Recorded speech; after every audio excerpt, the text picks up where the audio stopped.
Hey folks, I'm Zach. If you watched some of my videos already, you've seen that a few of them are a bit too long.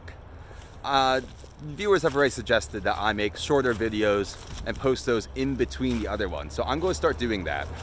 So I'm going to begin sort of telling a very multi-part video.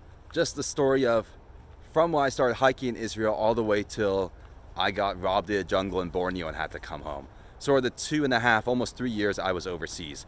I'll tell that story in, I'll try to do like 8 to 15 minute segments, just for people's viewing pleasure. I know not everyone can sit down and watch a 20, 30, 40 minute video. Even I don't like doing that now. So I'll take it from the top. I'm going to start right when I was getting ready to hike the Israel National Trail. I was in Tel Aviv. I had just left the trip and I was getting ready to hike. So the first thing I did, I had a huge backpack first of all. I had almost no long distance hiking experience. My backpack must have weighed at least 60 pounds at that point. It had a bunch of stuff in it that I would not need later.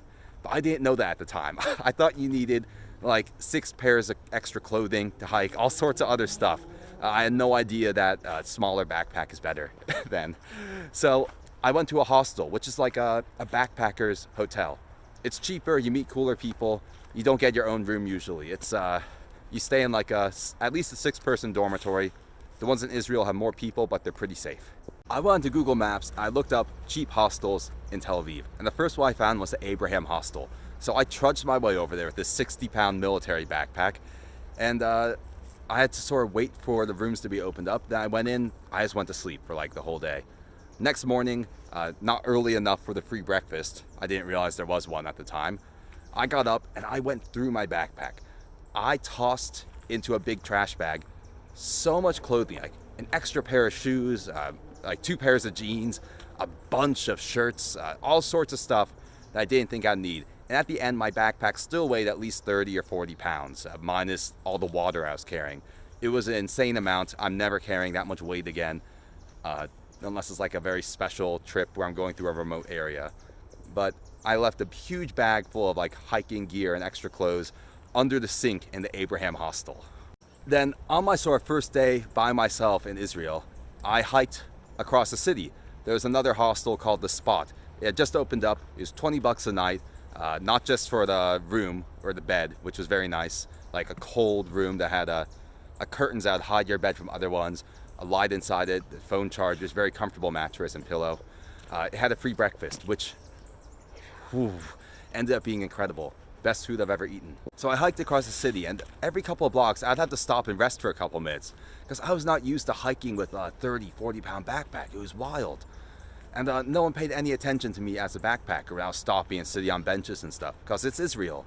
They have visitors from every country. It's actually pretty safe when I was there, at least. There weren't bomb threats. There wasn't any like rocket attack going on when I was there. I want to go back. I still think it's pretty safe in a lot of areas. You just gotta know your surroundings and talk to the local people. But yeah, I spent the whole day walking across the city and settling in at this new hostel.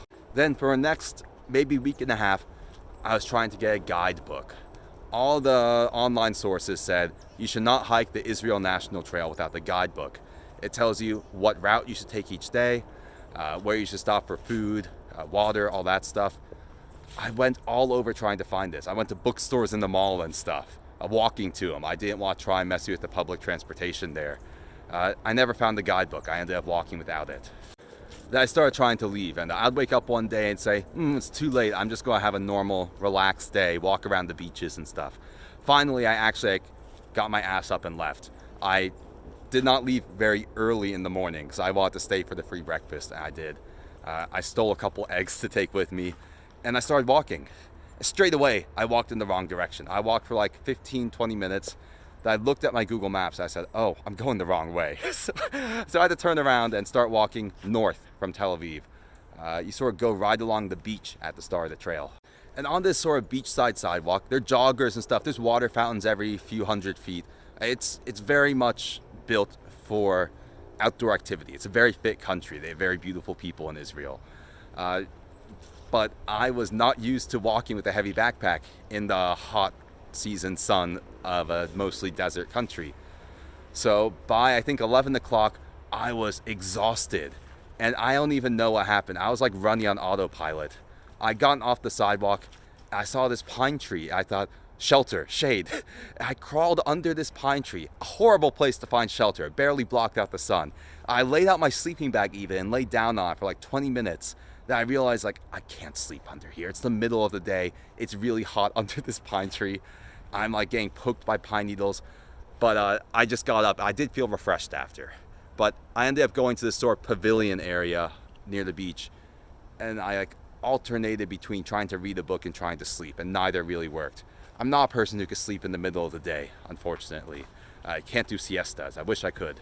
But yeah, I kept walking. And the sidewalk there, the trail, I guess, it goes through cities. It goes through remote wilderness areas. Goes up mountains.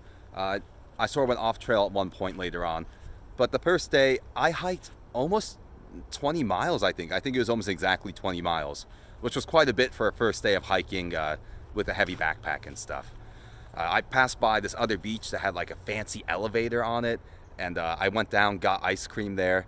And ice cream in Israel, oh, it's always worth getting it. I talked to a man there, and he said, it's in the Torah. You must get it. And he meant by that, it doesn't matter. Like, you should always get ice cream. It doesn't matter how much it costs. It's hot there. You need ice cream. And the ice cream in Israel, by the way, and in most countries I went to, India too, it's better in ice cream here. I guess they use better ingredients maybe, but it just tastes real. It's awesome. But yeah, I spent the whole day walking, eating eggs, eating ice cream. And the last part of the day, I was sort of walking through suburban areas. I was walking like down the street. I'd gotten out of the main beach and city area. I was getting closer to wilderness. But I had a place marked on my map that said Apollonia, I think it was National Park or Seaside Park or something. I finally got there. There's a sort of picnic area outside near a little village sort of area. There's like a stand of trees. Every 5 or 10 minutes, someone on ATV would come roaring by. And there was a trail that led to the park.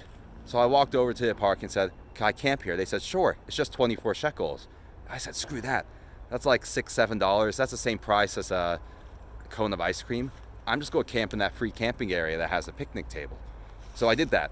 I sort of ate like tuna fish and stuff, changed my clothes in the bush and put my clothes on a tree to dry out. And in Israel, it's free camping, which they should have here in America. You could camp wherever you want. Any public land, you could camp on it. But I ended up going to sleep sort of in a stand of trees. I didn't have a tent or anything. I just had a sleeping bag, and it was too hot to be inside the bag, really. I just tossed the bag out on the ground, sort of shoved all the rocks out from under it, and tried going to sleep. But it took a while for a really weird reason. First of all, my backpack was over just by the picnic table with my clothes. And I kept glancing at it from time to time, because for some reason I thought someone would try to steal it. Why they would steal a big military backpack in a country where everyone has to serve in the army, and they probably beat any like miscreancy out of you. I don't know if that's a word. Definitely if someone has criminal tendencies, they get knocked out of you in the army there. But yeah, no one's going to steal your stuff. I didn't know that at the time, so I kept glancing back at my backpack. And as night fell, as it got dark, I heard sort of yelping, barking noises off in the bushes. And I turned my light on and shined it that way. And there was a pair of eyes, like glowing eyes in the light, maybe 2 feet off the ground. I said, oh shit, what is that? I shined the light around. There were like half a dozen pairs of eyes watching me from the bushes. And I saw the things, like I saw the animals going around. They sort of looked like a coyote or a jackal. I looked it up later. I think they were jackals, which is like a not very aggressive animal, unless you've read the book Omen, where they get attacked by jackals at one point. But they're not generally aggressive to people, not dangerous. They were just around the campsite because there was a big trash can that was overflowing. They wanted to see, it's like raccoons in America. They wanted to find food in the trash can. But I didn't want to go to sleep next to a bunch of wild dogs.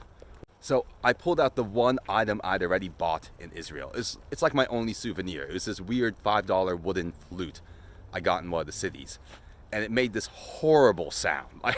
Like I wanted to learn how to play a flute as I was backpacking, but it never happened.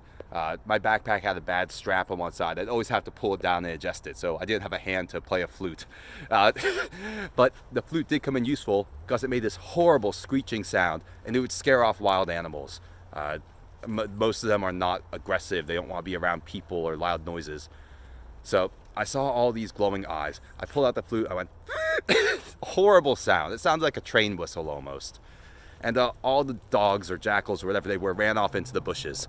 And I'm absolutely certain they came out again after I went to sleep. I know they crept past me and went to that campsite and like ate food out of the trash can. But it was more of a psychological thing, you know, like if you could see wild animals around you while you're trying to sleep, that makes it hard to sleep. Just knowing they're in the bushes, that's not really a problem. Anyway, I got pretty good sleep that night. And I think I'll leave this sort of story off there. I'll resume later. And this is going to be like telling stories of 2.5 or 3 years of travel. So it's going to be like a constant thing on this channel. And it gets more interesting too as I traveled, especially in Israel. There were some wild, weird things that happened. I got dysentery at one point, and that makes for a fun story. But I'll tell that all later, folks. So peace out. Hope you have a good day, and stay safe.